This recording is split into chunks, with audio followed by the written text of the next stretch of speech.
Good afternoon, everybody. Hope everybody's having a great day. It's Friday, 3 o'clock, so it's time for our next episode of Driving with Nick. Hope everybody's had a great week and is excited for the weekend and hopefully some warmer spring weather ahead. So today, I wanted to get into our final kind of episode as it pertains to homeowners insurance for, this kind of little tangent we've gone on here with this part, and talk about homeowners insurance, right? Condo and renters insurance we talked about together because primarily with both of those we're worried about your personal property, right? When we talk homeowners insurance or an actual homeowner, we're insuring a home, there's more than just your property there, right? We're worried about everything. Your house, garage, any unattached property, and then your personal property. So there's a little bit more, and I thought that this should have an entire episode. So first thing I kind of want to talk about today is, okay, how do we insure your home? How do we get the amount, right? And usually this is an interesting topic because we don't insure your home for what it's worth for you to buy it or sell it. We insure for what it would cost us to rebuild it. And in today, where we are having the cost of raw materials go up, and not only are people paying more for houses because of the market and things like that, but also the materials to make the house are going up, and that's something important. So there's some instances today where we might insure your house for maybe less than what you pay for it because of where it is, the market itself and things like that. Or it could be the opposite, where we insure it for more than you paid for it because the cost of the materials for us to put it back the way that it was is more. So to do that, we were going to look at your house. So we're going to ask you a bunch of questions. I'm going to say how many square feet, how many bedrooms, how many bathrooms, is it you have a basement, is it finished, all those types of things, right? And then we're going to put that into a company's estimator. It's going to spit back a cost to rebuild, right? It's important we insure your house for what is guaranteed replacement cost. So that means that no matter what the cost, we are going to rebuild it. So if it should go up in value, like this year, where the cost of the materials has gone up and it's gone seesawed back and forth, and still more, where you don't have to worry about anything like that. From that estimator, that's going to give us all of the other coverages, right? So every insurance company uses percentages to figure out how much personal property you have and other structures and things like that, right? So, most companies use somewhere between 50 and 75%, so we'll use round numbers. If your house, the cost to rebuild was $100,000, we're going to give you $75,000 of personal property if it was 75%, and so on. You can always adjust that a little bit up or down, but there's usually a floor, a least percentage that you can do. And then other structures is anything that's not connected to your house. So think shed, above ground pool, deck, things like that might not be attached, a fence. There's an automatic amount. We can always increase that, but usually it's just kind of an automatic coverage. It's either 10 or 20% of your dwelling coverage you have for that. So from there, we then think about, there's some other coverages that I kind of wanted to go over, right? And it's important to think about, especially now as we get into the spring and we have rain and we have things like that. If you have a basement and it's finished, A, that's important because we have to account for that in the cost to rebuild your house. But B, it's an important question to ask from a sewer and drain perspective, right? So a sump pump, right? And think about it like this. Water is covered on a homeowner's policy, but it depends where it initiated from to how it's covered, right? Sump pump and sewer water backup is not an automatic thing. It's a coverage that we add separately, and that is for coverage for water that basically initiates outside your home. Is the easiest way to put it. So think about like your sump pump. It is taking water from outside the house by the foundation, and it's going through some drain tiles into a pit, and then it's ejecting it out, right?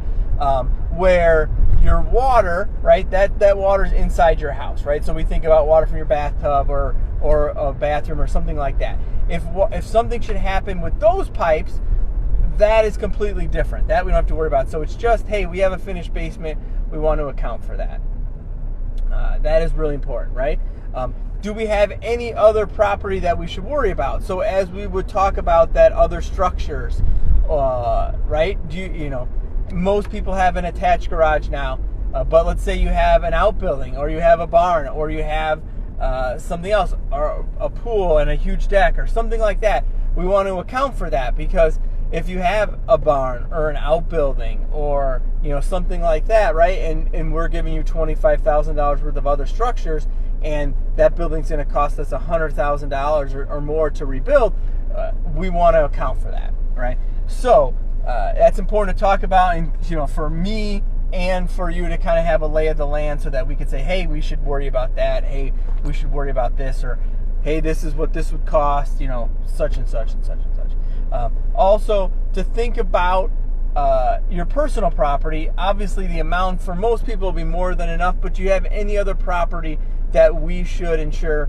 And this goes for all the homeowners, condo renters. Hey, do we have any jewelry that we should cover, right? Do we have anything else? Do we have a camera or anything like that, right? Again, that we should cover. If there art, is there anything like that we should worry about, right?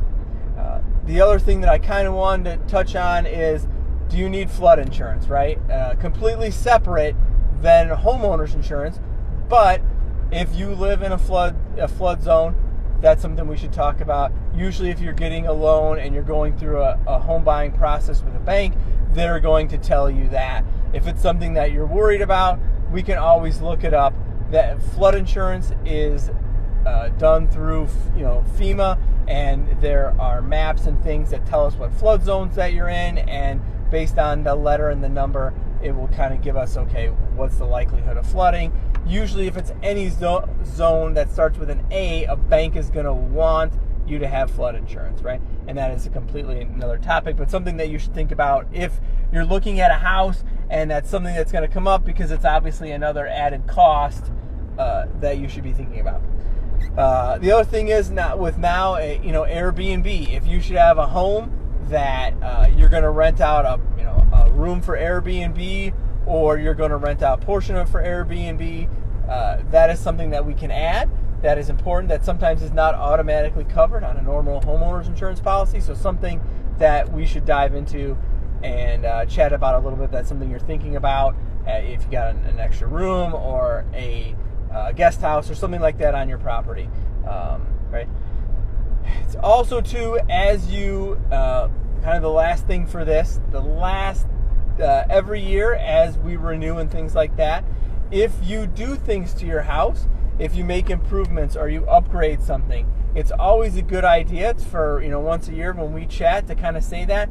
In most instances, it might not make a huge difference. We might not make any changes, but like, let's say you add some square footage to your house, or you add on a pergola or a deck, or you put a pool in, do something like that. That's important for us to account for, make sure that we have covered properly, and go through things like that.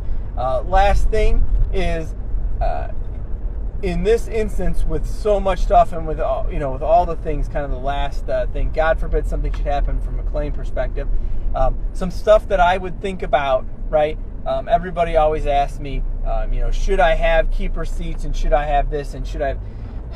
Most times, no.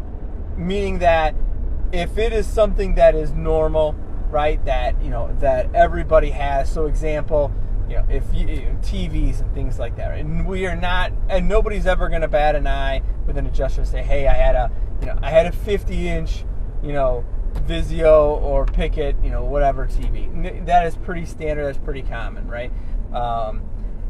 If you have something that's a little bit more high-end or eclectic, let's call it, not even eclectic, but a little bit more different, right? You have an 85-inch, or you have something that is, really, really, really expensive. that is stuff that I would keep documentation of, just so that we know that you had it, whether that is the receipt or, you know, pictures of it, things like that, right?